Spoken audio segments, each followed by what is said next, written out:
Bonjour, Graziella Bonjour. Napri-Bordet. Vous nous Bonjour. accueillez aujourd'hui. Merci beaucoup de Je vous prendre en ce prie. temps. Vous êtes venu exprès pour nous et pour C'est les vrai. enseignants qui nous Voilà. regardent. Donc Avec vraiment plaisir. un grand merci. Donc vous êtes orthophoniste dans la ville du Lamentin. Je vais vous laisser vous présenter un petit peu. Je suis donc Graziella Napri-Bordet, orthophoniste effectivement au Lamentin depuis une petite dizaine d'années. Je suis en exercice libéral exclusivement également depuis quelques années. J'ai travaillé en salariat pendant un temps. Et puis là, j'ai complété un peu mon activité professionnelle par la présidence de l'URPS des orthophonistes de Guadeloupe, donc de l'Union régionale des professionnels de santé, et puis aussi par la vice-présidence du SDOG, le syndicat des orthophonistes de Guadeloupe. Merci beaucoup. Donc nous sommes réunis aujourd'hui pour que nous puissions apporter quelques petits éclairages aux enseignants de classe, voilà, pour qu'ils puissent bien comprendre en quoi consiste votre métier. C'est vrai qu'on parle beaucoup d'orthophonie dans les écoles, mais que les enseignants ne savent pas forcément tout ce que vous faites. Voilà, ils peuvent connaître certaines tâches, partiellement votre métier, mais moi la question que j'ai envie de vous poser aujourd'hui, c'est vraiment en quoi consiste le métier d'orthophonie, et particulièrement pour les enfants de 3 à 10 ans, c'est-à-dire ceux que l'on peut côtoyer dans nos classes, de la petite section de maternelle au CM2. D'accord. Alors, merci pour cette proposition parce qu'effectivement, c'est probablement une information qui manque et nous n'avons pas l'occasion de la donner. Donc, je vous remercie pour ça. Le métier d'orthophoniste est vraiment très vaste. Nous avons beaucoup de champs de compétences, mais si je devais résumer, je dirais que nous sommes des professionnels de la communication. Dans toutes ses dimensions. Donc ce qu'on connaît le plus, c'est effectivement le langage oral. Nous accompagnons le développement du langage oral, mais aussi les atteintes du langage oral à l'âge adulte, voilà, dans les cas d'AVC notamment. Et puis nous accompagnons aussi la communication via le langage écrit. Donc là, c'est tout ce qui touche à la lecture et à la transcription, à l'orthographe. Nous travaillons aussi sur l'oralité, donc l'alimentation. Je vais essayer de faire un résumé un petit peu bref et je ne vais pas rentrer dans les détails, mais voilà, on travaille sur l'oralité, mais aussi sur la respiration, sur la déglutition, sur la voix quand elle est perturbée, parce qu'elle est mal utilisée, notamment chez les enseignants parfois. Voilà. Nous travaillons aussi sur le raisonnement d'une façon large et plus spécifiquement sur le raisonnement logico-mathématique, sur le raisonnement, sur la cognition mathématique. Qu'est-ce que j'ai oublié? Sur toutes les fonctions cognitives, l'attention, la mémoire, l'organisation, voilà, tout ce qui permet de fonctionner et d'optimiser ses capacités à l'oral, à l'écrit, en logique, en mathématiques. Je pense avoir oublié des champs de compétences, je suis navrée. Parce qu'il y en a vraiment beaucoup. Il y en a beaucoup. Voilà, il y en a vraiment beaucoup. Mais disons que nous travaillons sur le développement de toutes ces compétences, mais aussi sur leur réparation lorsqu'il y a atteinte à l'âge adulte. Voilà, donc on retrouve à peu près les mêmes volets chez l'enfant et chez l'adulte, mais dans des circonstances qui sont différentes. D'accord. Merci beaucoup. Alors, on continue un petit peu notre aventure ensemble. Donc, c'est vrai que les enseignants de classe peuvent avoir tendance parfois à orienter assez rapidement les parents vers une orthophoniste. Est-ce que c'est vraiment la meilleure voie ou qu'est-ce que vous pourriez leur conseiller quand ils sont face à des élèves qui ont des difficultés persistantes? Vous en parliez notamment en lecture et souvent au CP, au cycle 2, CP, CE1. Qu'est-ce que vous pourriez leur conseiller? Alors, en effet, c'est un réflexe qui est pertinent parce que nous sommes là, en effet, pour accompagner les enfants qui ont une difficulté dans le développement de leurs compétences en langage oral et en langage écrit. Nous commençons par faire un bilan qui nous permet à nous de savoir si les difficultés sont effectives et si elles relèvent de notre accompagnement.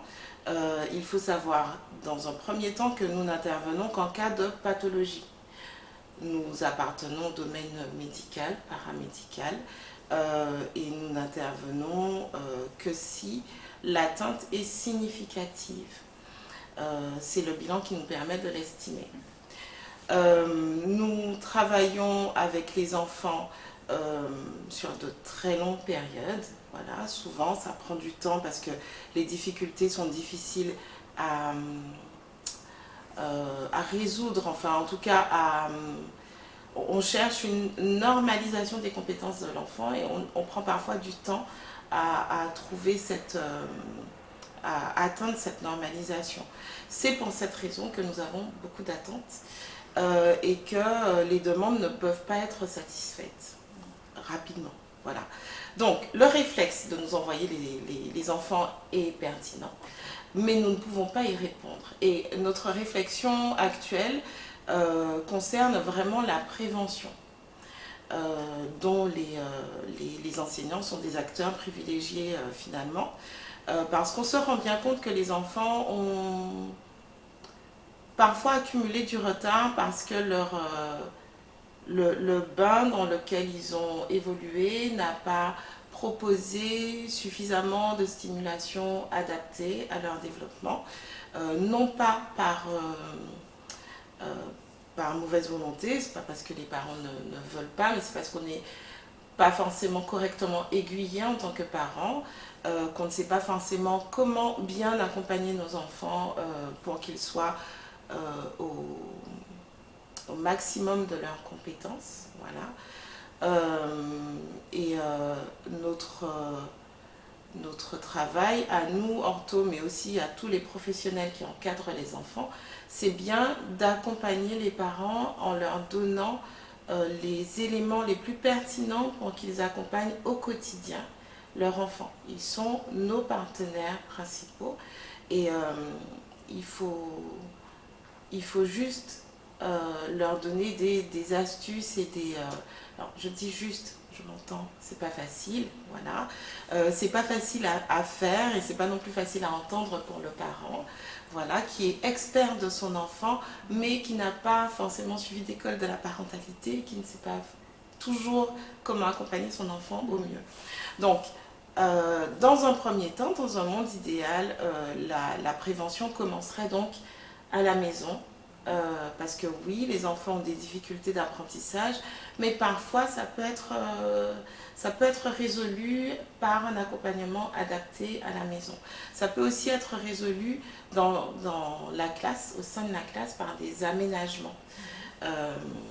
Placer l'enfant devant le tableau, porter une attention un peu plus particulière au moment de l'exposition des consignes. Alors ça, j'en suis bien consciente, il y a beaucoup d'enseignants qui le font spontanément et qui, sans même se poser la question, réussissent à adapter la classe et l'accompagnement de chaque enfant. Mais on est aussi conscient que vous avez beaucoup de boulot, vous avez beaucoup d'élèves, et proposer un accompagnement semi-personnalisé à tous, c'est quand même difficile. Voilà, mais ce serait l'idéal, voilà, parce que des fois, il manque un petit quelque chose qui permettra à l'enfant de se sentir parfaitement à l'aise au sein de sa classe et au sein de ses apprentissages. Donc, la prévention à la maison, des aménagements à l'école et effectivement un suivi médical dans un premier temps, puisqu'il faut passer par le médecin traitant, le pédiatre, avant d'arriver dans nos bureaux, dans nos cabinets. Le médecin est aussi à même de dire s'il y a effectivement besoin ou pas d'orthophonie. Mais c'est vrai que c'est quand les enfants nous arrivent qu'on peut évaluer leurs compétences et dire si effectivement il y a une pathologie d'apprentissage et mettre en place ou pas un suivi adapté avec un projet thérapeutique qui sera réalisé à la fois au cabinet mais aussi en partenariat avec les parents. Nous pouvons aussi suggérer des adaptations à l'école, mais les suggérer seulement, voilà. Et puis, voilà, proposer une rééducation qui sera adaptée aux difficultés de l'enfant. D'accord. Donc là, vous insistez vraiment sur la prévention. Ça veut dire qu'on peut... c'est vrai qu'on a souvent ce réflexe de l'orthophoniste ou de l'orthophonie à l'école élémentaire. Mais ce qui serait intéressant de comprendre pour les enseignants qui nous regardent, c'est que voilà, ça peut être aussi réalisé à l'école maternelle. Quand on décèle déjà un problème de langage, par exemple, parler de langage oral, il serait peut-être intéressant d'investiguer davantage et que vous puissiez voir ces élèves-là dès l'école maternelle. Oui, alors on en reçoit bien évidemment des tout petits, on en a même avant l'école maternelle, avant l'entrée à l'école. Parce que le tissu qu'il y a autour de l'enfant est de plus en plus conscient de la nécessaire précocité du suivi. Donc oui, on peut avoir des tout petits, 1 an et demi, 2 ans, voilà, 2 ans et demi. Et là, on va proposer essentiellement un accompagnement parental, une guidance parentale. Parce que tout se joue dans ce quotidien dans lequel l'enfant est amené à développer son langage, mais aussi sa pensée. Tout se joue dans les jeux auxquels il aura accès, les manipulations qu'il pourra faire pour développer sa conscience de son environnement. C'est aussi par là qu'il développera son vocabulaire, l'utilisation de mots précis, la construction progressive de phrases qui lui permettra de parler de son environnement, de parler de soi et de communiquer progressivement avec les autres. Donc nous, on peut proposer un accompagnement dès cet âge-là, et puis évidemment pendant l'école maternelle, ils sont repérés généralement quand à 3 ans ils arrivent à l'école et qu'ils ne s'expriment pas. J'allais vous demander quels étaient les signes un petit Voilà, peu. les signes c'est essentiellement ça, un enfant qui ne communique pas ou qui n'est pas intelligible pour la maîtresse ou pour ses pairs, un enfant qui aura du mal à rentrer en interaction, puisqu'il y en a qui rentrent en interaction mais qui ne sont pas intelligibles, et il y en a qui ne rentrent pas en interaction avec les autres, même s'ils peuvent parler.